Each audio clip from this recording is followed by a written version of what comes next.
Hello everyone, welcome to study IQ. Study IQ के इस video में मैं आपको पढ़ाऊंगा पॉपुलर बीचेस ऑफ इंडिया। ये स्टैटिक जीके का काफ़ी इंपॉर्टेंट टॉपिक है और ये जनरली स्टूडेंट्स इस पर फोकस नहीं करते हैं।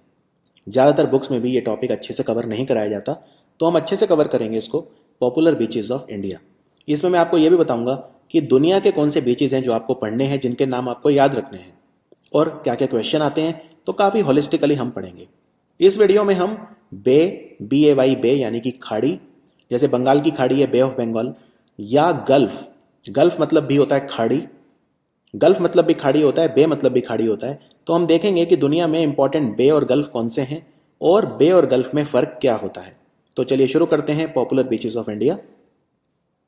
इससे पहले मैं आपको बताऊं कि भारत में कौन कौन से बीच पढ़ने हैं। एक बहुत इंपॉर्टेंट चीज़ है एग्जाम पॉइंट ऑफ व्यू से, वो है blue flag certificate. Blue flag certificate क्या होता है? देखिए, जो भी कंट्री समुद्र के किनारे होता है, जो भी कंट्री ऐसा है जिसकी बाउंड्री समुद्र से लगती है, यानी जिसके पास कोस्ट लाइन है, तट रेखा है, उसके पास बीच तो होगा ही। लेकिन कौन से बीच अच्छे हैं और कौन से बीच उतने अच्छे नहीं हैं, ये कौन बताता है? ये एक ऑर्गेनाइजेशन है जिसको बोलते हैं FEE, the foundation for environmental education. The foundation for environmental education, ये जो ऑर्गेनाइजेशन है ये डेनमार्क की है, डेनमार्क में बेस्ड है FEE। ये एक सर्टिफिकेट निकालती है जिसको बोलते हैं ब्लू फ्लैग सर्टिफिकेट। अगर किसी बीच को ब्लू फ्लैग सर्टिफिकेट मिल जाता है, इसका मतलब वो अंतर्राष्ट्रीय दर्जे की बीच है, इंटरनेशनल स्टैंडर्ड की बीच है। और ये सर्टिफिकेट लेना इतना आसान नहीं है, क्योंकि 33 स्ट्रिंजेंट क्राइटेरिया हैं, यानी कि 33 बहुत ही सख्त क्राइटेरिया हैं। अगर ये क्राइटेरिया आप मीट करते हो तभी आपको ये सर्टिफिकेट मिलता है। ये सर्टिफिकेट लेना कितना मुश्किल है, ये इसी बात से पता चलता है कि पूरे भारत देश में जहाँ पे हज़ारों बीच हैं, वहाँ पे सिर्फ एक ही बीच है पूरे भारत देश में जिसको ब्लू फ्लैग सर्टिफिकेट मिला हुआ है। ठीक है, वो बीच है चंद्रभाग बीच, जो ओडिशा की बीच है। चंद्रभाग बीच पूरे भारत में एक ही बीच है जिसको ब्लू फ्लैग सर्टिफिकेट मिला हुआ है। अब ये ब्लू फ्लैग सर्टिफिकेट के क्राइटेरिया क्या क्या होते हैं? जैसे एनवायरमेंटल एजुकेशन और information criteria, bathing water quality criteria, environment management criteria, conservation and safety and services criteria. मैं आसान भाषा में समझाऊं, सबसे पहली चीज़ है बीच का पानी बहुत ही साफ होना चाहिए। अब पानी साफ करने के लिए आपको वहाँ पे वेस्ट मैनेजमेंट करना पड़ेगा, आपको वहाँ पे अपशिष्ट प्रबंधन करना पड़ेगा। ठीक है, पानी को साफ करने की मशीनें लगानी पड़ेंगी। बीच पे आप जो बीच है उस पर आपको कई तरह के नक्शे यानी मानचित्र लगाने पड़ेंगे, जिससे जो लोग हैं वो जान पाएँ कि कहाँ तक बीच पे जाना है, उसके आगे पानी डेंजरस हो जाएगा। कई तरह के सिंबल, साइन लैंग्वेज लगानी पड़ेगी। वहाँ पे बॉडीगार्ड्स होने चाहिए, बीच पे टॉयलेट्स होने चाहिए। ठीक है, बीच पे टॉयलेट्स होने चाहिए। बीच के ऊपर जो सोलर पावर होनी चाहिए, यानी कि कोई भी एनवायरनमेंट फ्रेंडली एक्टिविटी होनी चाहिए, जैसे सोलर पावर का इस्तेमाल है, ये सब होना चाहिए। किसी भी तरह का इंडस्ट्रियल वेस्ट यानी औद्योगिक जो अपशिष्ट होता है, सीवेज वगैरह बीच पे नहीं आना चाहिए। इस तरह के टोटल 33 क्राइटेरिया हैं, तभी उस बीच को अच्छा माना जाता है जब उसे ब्लू फ्लैग सर्टिफिकेट मिलता है। तो ये काफ़ी इंपॉर्टेंट चीज़ है। ब्लू फ्लैग सर्टिफिकेट क्या होता है? ब्लू फ्लैग दुनिया का सबसे ज़्यादा प्रतिष्ठित इको लेबल है जो किसी बीच को दिया जाता है। एक बार किसी बीच को ब्लू फ्लैग मिल गया मतलब वो इंटरनेशनल लेवल का बीच है और वहाँ पे टूरिज्म भी फिर काफ़ी ज़्यादा बढ़ जाता है। अब सबसे ज़्यादा ब्लू फ्लैग बीच कौन से कंट्री के पास है? स्पेन। स्पेन के पास 566 ब्लू फ्लैग बीच हैं आज की तारीख में। ब्लू फ्लैग बीच 566 हैं। दूसरे नंबर पे ग्रीस है और तीसरे नंबर पे फ्रांस है।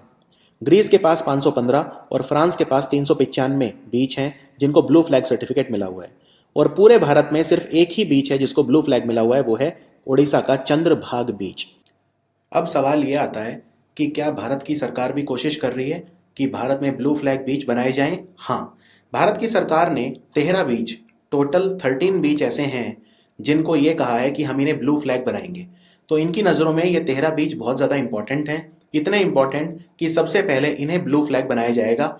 अभी तक जैसा मैंने बताया सिर्फ एक बीच ही बन पाया है, तो 12 अभी बनने बाकी हैं।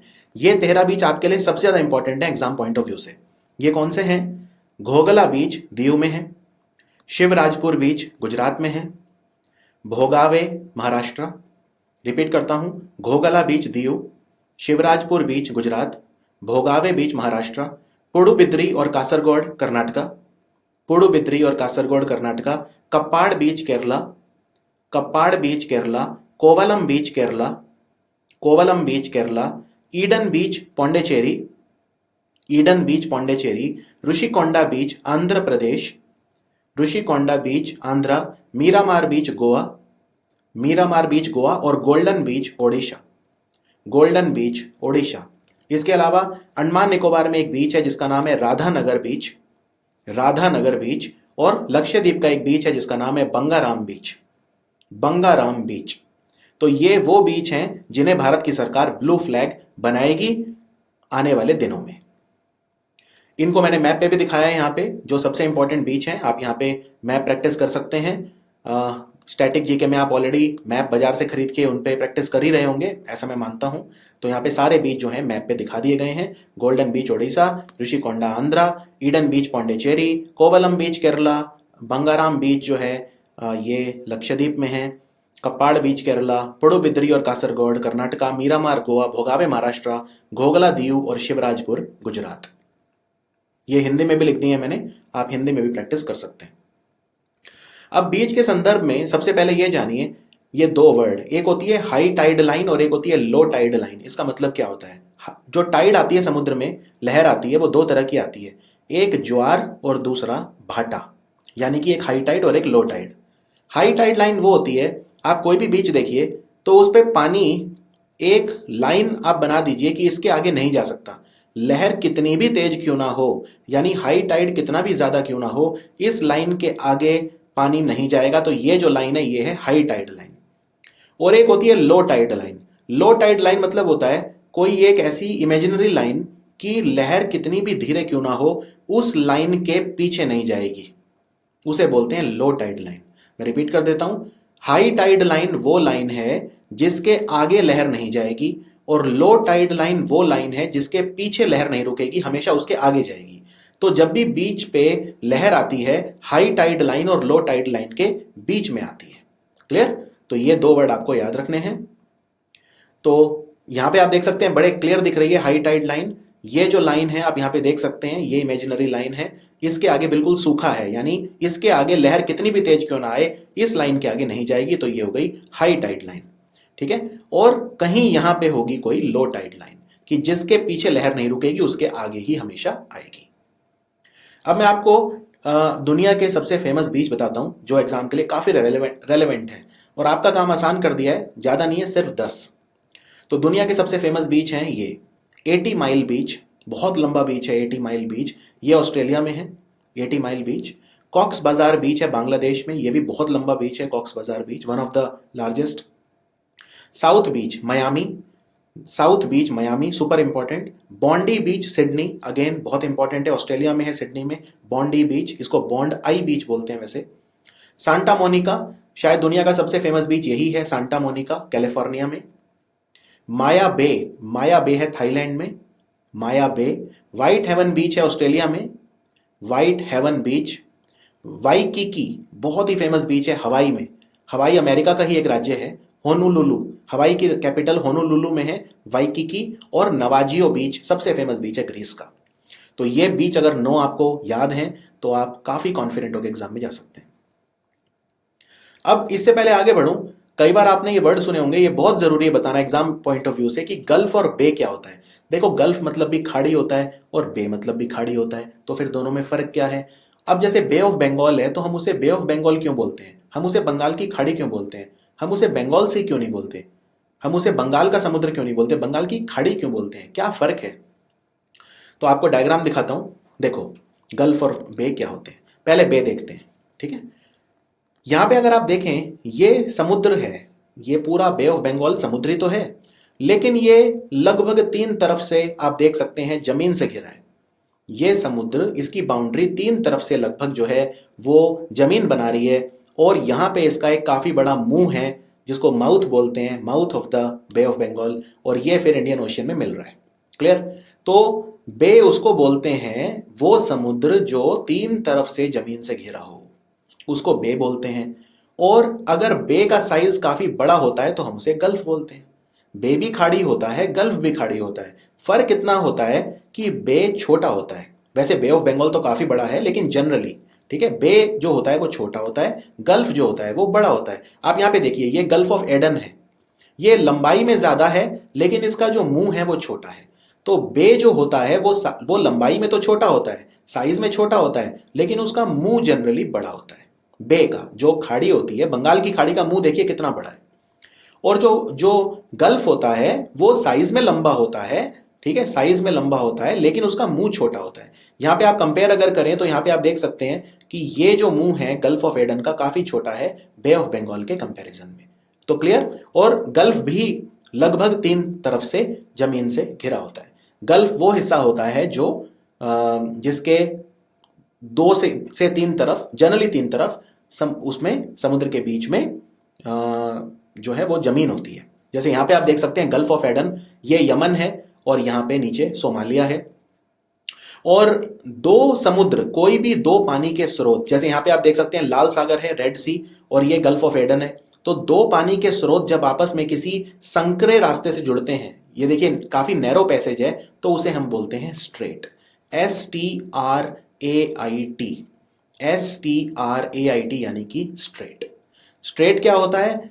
2 समुद्र को जोड़ने वाला नैरो रास्ता, उसको स्ट्रेट कहा जाता है। Very very simple.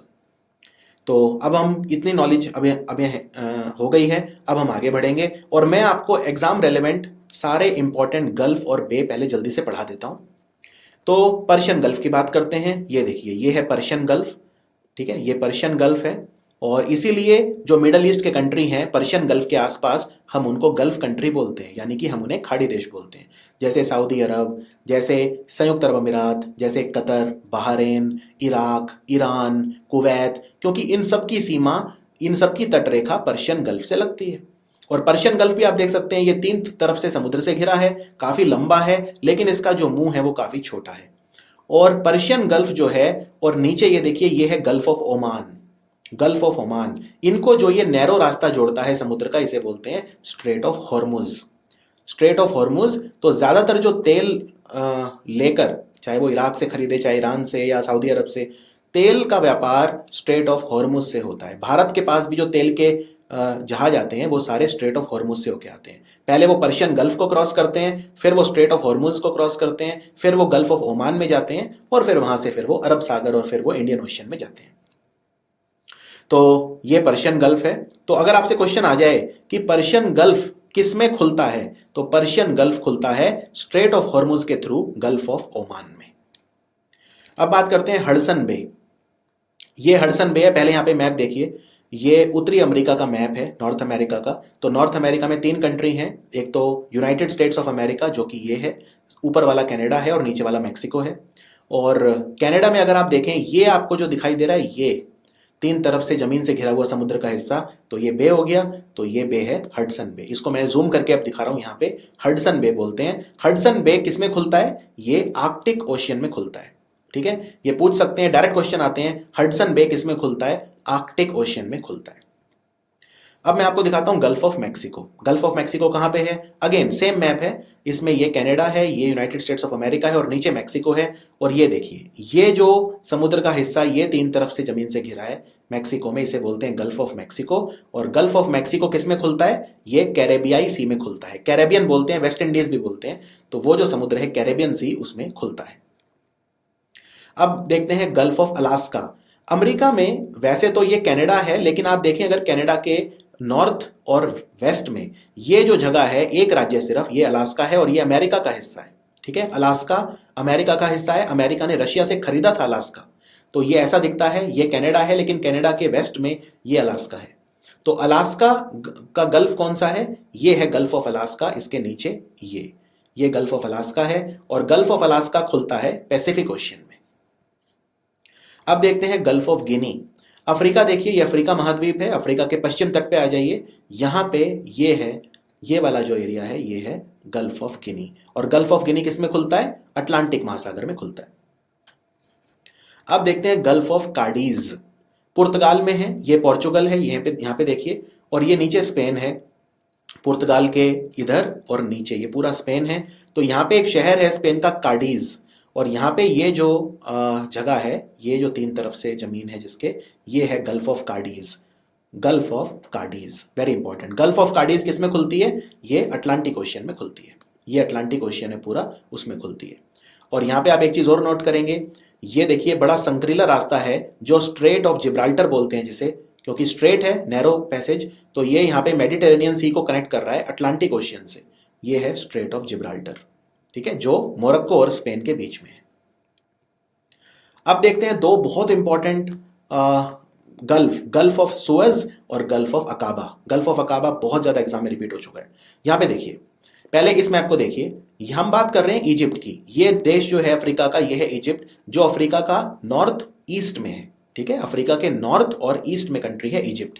तो ये पूरा पीले रंग वाला जो कंट्री है ये इजिप्ट है। अब मैं इतने एरिया को जूम करके दिखा रहा हूं यहां पे, ये देखिए ये इजिप्ट है, और ये जो इजिप्ट का ये ट्रायंगल पार्ट देख रहे हैं आप पीले रंग का, यहाँ पे ये वाला जो पार्ट है ये, इसे बोलते हैं सिनाई पेनिनसुला। अब यहाँ पे नोट करिए, क्या ये एरिया आपको एकदम भारत के साउथ इंडिया जैसा नहीं दिख रहा शेप में? ये देखिए जैसा भारत का साउथ इंडिया है।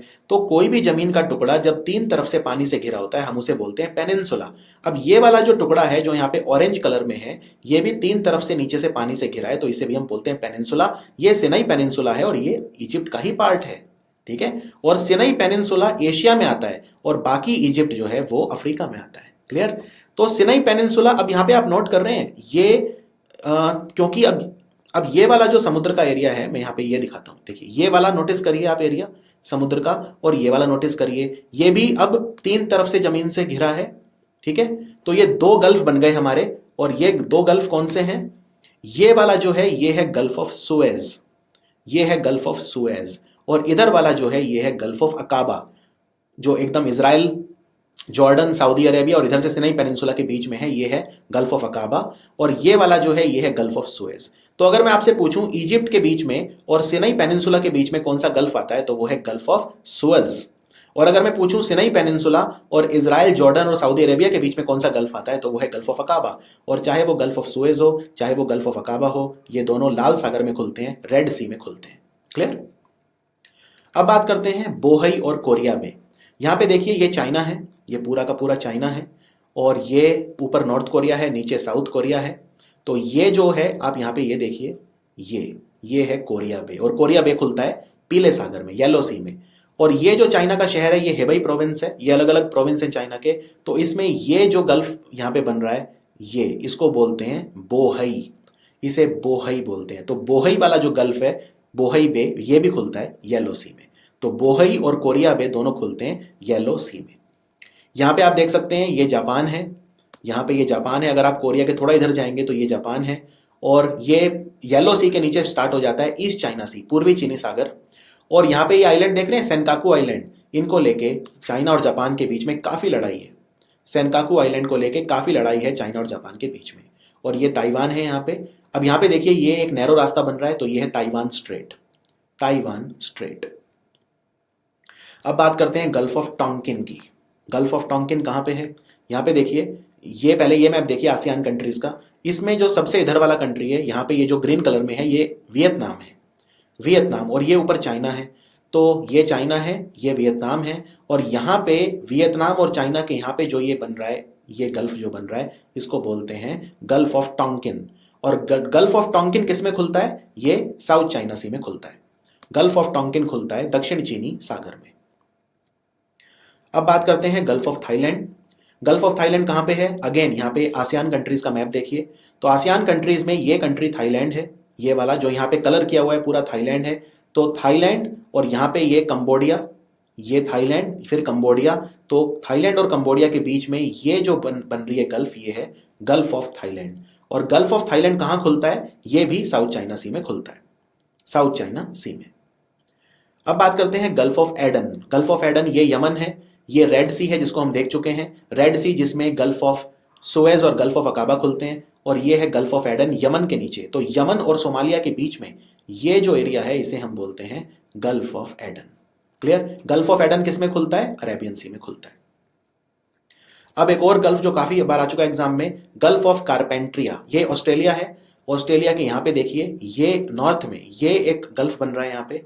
तो ये जो गल्फ है ये है गल्फ ऑफ कारपेंट्रिया, और ये अराफुरा सी में खुलता है। अराफुरा सी पैसिफिक ओशियन का पार्ट है, प्रशांत महासागर का पार्ट है। ग्वादार बे, ग्वादार पोर्ट आपने सुना होगा, जो चाइना का पोर्ट है पाकिस्तान में, ग्वादार बलोचिस्तान में।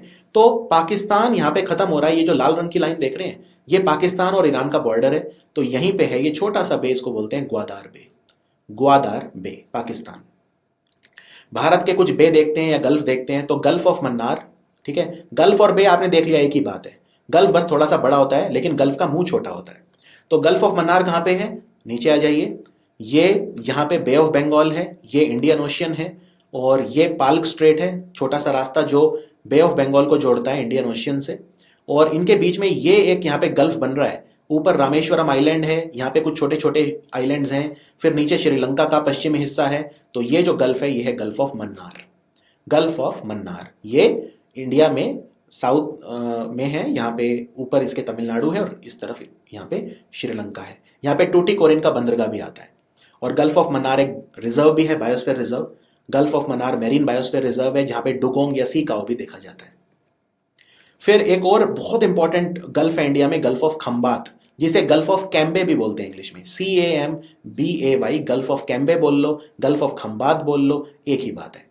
कहाँ पे है ये, देखो गुजरात आपको अच्छे से पता होना चाहिए, ये गुजरात है। ये ऊपर वाला जो इलाका है इसे कच्छ बोलते हैं, पूरा ये कच्छ है। फिर ये नॉर्थ गुजरात, सेंट्रल गुजरात और साउथ गुजरात। और ये जो एरिया अलग से निकला हुआ है, ये देखिए अब ये भी 3 तरफ से समुद्र से घिरा है, तो इसको बोलते हैं काठियावाड़ पेनिनसुला। ये जो आप गुजरात का ये वाला एरिया देख रहे हैं, ये पूरा जो 3 तरफ से समुद्र से घिरा है, इसको बोलते हैं काठियावाड़ पेनिनसुला। ये सौराष्ट्र का एरिया है वैसे, ठीक है, सौराष्ट्र बोलते हैं इसे। तो ये जो एरिया है काठियावाड़ पेनिनसुला और ऊपर कच्छ, इनके बीच में ये एक बन गया यहाँ पे गल्फ, ये है गल्फ ऑफ कच्छ, इसे बोलते हैं गल्फ ऑफ कच्छ। और अगर यहाँ पे आप देखें, यानी काठियावाड़ प्लेट्यू, काठियावाड़ जो ये पेनिनसुला है इस पे देखें, और यहाँ पे देखें साउथ गुजरात के बीच में, तो ये है गल्फ ऑफ खंबात। और ज्यादातर जो नदियां हैं, चाहे नर्मदा, तापी, साबरमती, माही, ये सब गल्फ ऑफ खंबात में गिरती हैं। Clear, gulf of Khambhat. तो अब हम एक एक करके सारे राज्यों की जो बीचेस हैं वो पढ़ेंगे, और सिर्फ इंपॉर्टेंट एग्जाम ओरिएंटेड पढ़ा रहा हूं। वैसे तो गुजरात में इतनी बीचेस हैं कि आप गिन भी नहीं सकते, लेकिन एग्जाम में जो आएंगी वो सिर्फ यही आएंगी जो स्लाइड पे लिखी हैं। ये अपने अनुभव के आधार पर, जो मुझे अब 6 साल हो गए हैं करंट अफेयर और जीके पढ़ाते हुए, उसके आधार पे मैंने ये तैयार किया है। तो मैप भी दिखाऊंगा, मैप भी अब प्रैक्टिस करेंगे। तो सबसे पहले देखते हैं most famous beaches of Gujarat. Gujarat में ये सारे बीच सबसे इंपॉर्टेंट है। सबसे पहले तिथल बीच, तिथाल बीच है वलसाड़ में। आपको ये याद नहीं रखना कि ये वलसाड़ में है कि जूनागढ़ में, ये सब याद नहीं रखना, आपको बस बीच का नाम याद रखना है। हाँ, अगर आप उस राज्य की तैयारी कर रहे हैं एग्जाम की, जैसे अगर आप जीपीएससी की तैयारी कर रहे हैं गुजरात में, तो फिर आपको ये भी याद रखना पड़ेगा कि वो कहाँ पे है। तो तिथल बीच, उसके बाद है द्वारका बीच। द्वारका बीच जो द्वारकाधीश मंदिर है भगवान श्री कृष्ण का, उसके लिए मशहूर है, वहीं पे है द्वारका बीच। अहमदपुर मांडवी, ये बहुत इंपॉर्टेंट बीच है, अहमदपुर मांडवी बहुत आती है एग्जाम में, ये जूनागढ़ में है। चोरवाड़ बीच अगेन जूनागढ़। ओखा मधी बीच, ओखा मढ़ी बीच द्वारका। डांडी बीच, डांडी आपने सुना होगा, डांडी मार्च गांधी जी ने की थी, नमक का जो कानून था वो तोड़ा था, नवसरी जिले में है। शिवराजपुर बीच, जिसको हम ब्लू फ्लैग बीच बनाना चाहते हैं, ये जामनगर में है। डुमास बीच और उभारत बीच दोनों सूरत में है। और घोगला बीच दीव में है, क्योंकि वो गुजरात के एकदम नीचे है तो मैंने गुजरात में ही लिख दिया है घोगला बीच को भी। घोगला बीच को भी हम जो है ब्लू फ्लैग बीच बनाना चाहते हैं। यहाँ पे मैप पे देखते हैं एक एक करके। तो शिवराजपुर बीच हो गई, घोगला बीच हो गई, डुमास बीच हो गई, दांडी बीच हो गई, नवसरी, फिर उभारत बीच जो है वो हो गई।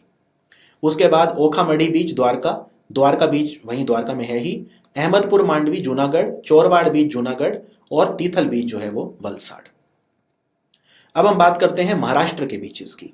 महाराष्ट्र में जो सबसे इंपॉर्टेंट बीच हैं वो ये हैं। सबसे पहले Ganpatipule beach, Ganpatipule beach, Juhu beach, Juhu beach, mud island beach, mud island, कई बार आपने चौपाटी सुना होगा, Juhu Chowpatty. Marine Drive very important. Kankeshwar beach, Kankeshwar. एक और सुपर इंपॉर्टेंट बीच है तरकरली बीच, तरकरली बीच। करडे बीच, श्रीवर्धन बीच, श्रीवर्धन बीच। हरिहरेश्वर बीच, हरिहरेश्वर बीच। दहानू बीच, दहानू बीच जो अभी पोर्ट बना है ना, वधावन पोर्ट, वो दहानू के पास ही बना है। महाराष्ट्र में एक नया मेजर पोर्ट बना है वधावन पोर्ट, वो दहानू बीच के पास बना है। और गोरई बीच, गोरई बीच। गोवा के सबसे फेमस बीच देखते हैं, मीरामार बीच।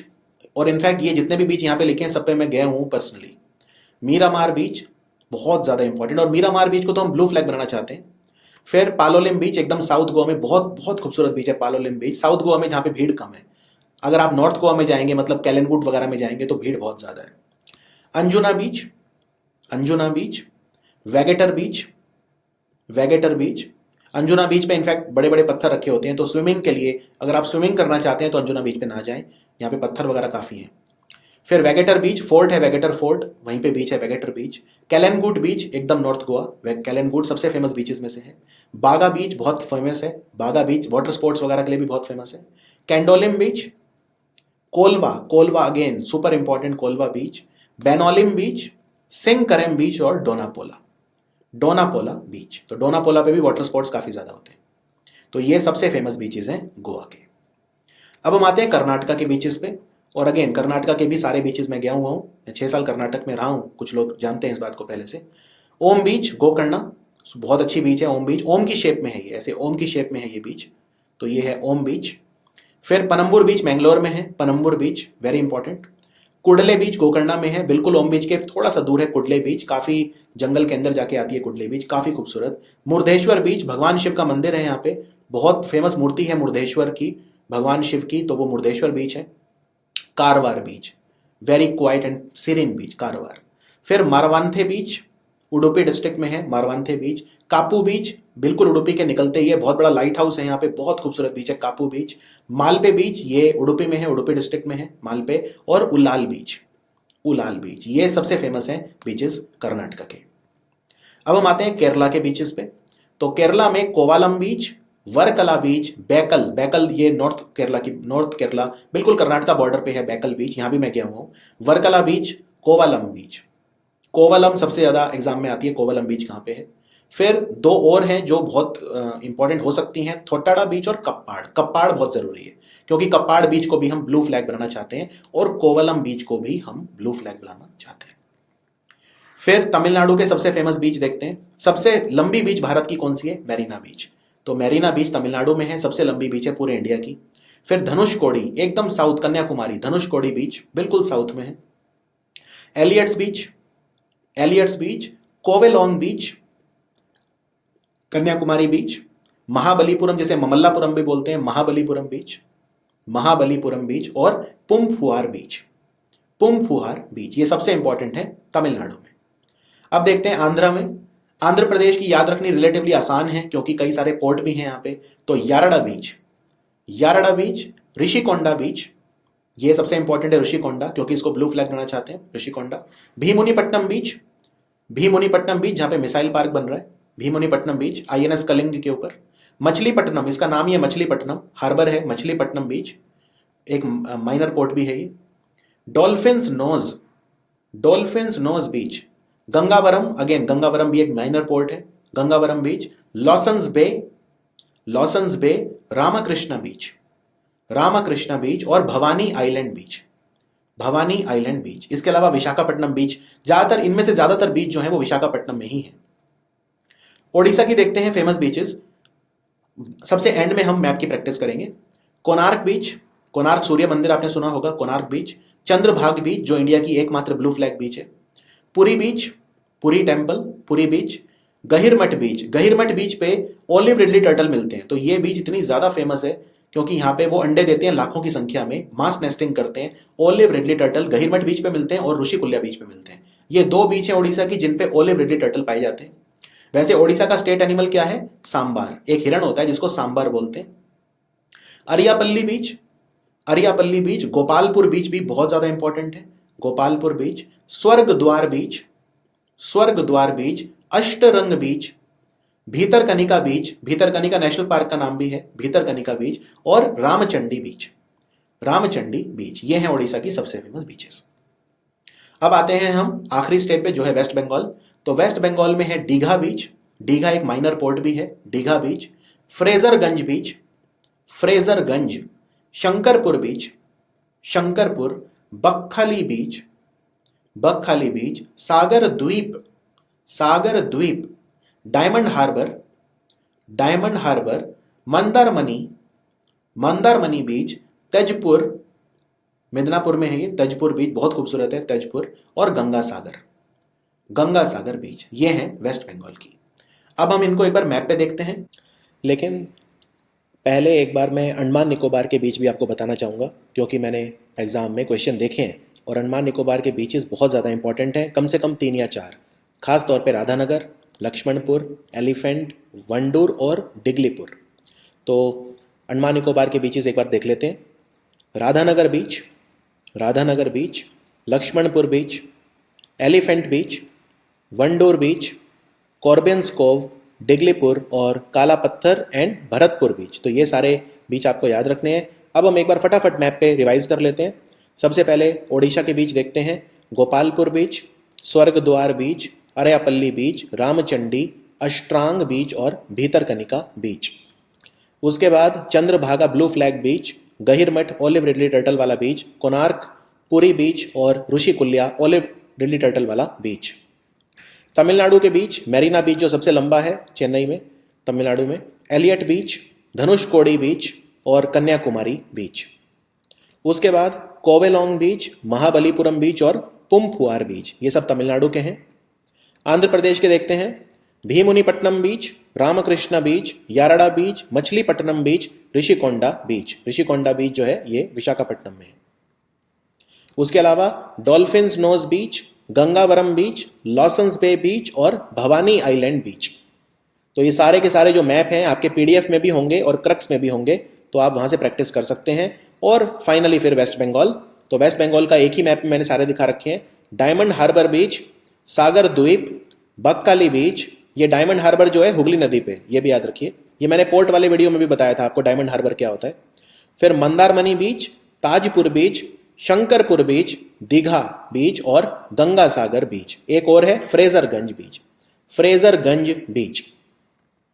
तो ये था आपका स्टैटिक जीके का काफ़ी इंटरेस्टिंग और काफ़ी अच्छा video, popular beaches of India. Interesting तो था ही, लेकिन अच्छा मैं इसलिए कह रहा हूँ क्योंकि एग्जाम में अगर मैं आपको ये ना पढ़ाऊँ तो आप कभी पढ़ के नहीं जाओगे भारत के बेस्ट बीचेस कौन से हैं। कोई नहीं पढ़ता इसको, लेकिन मैंने क्वेश्चन देखे हैं, बच्चे एग्जाम में मार्क्स लूज करते हैं। इसीलिए आपको ज़रूरत पड़ती है एक क्यूरेटेड कंटेंट की जो आपको दिया जा रहा है।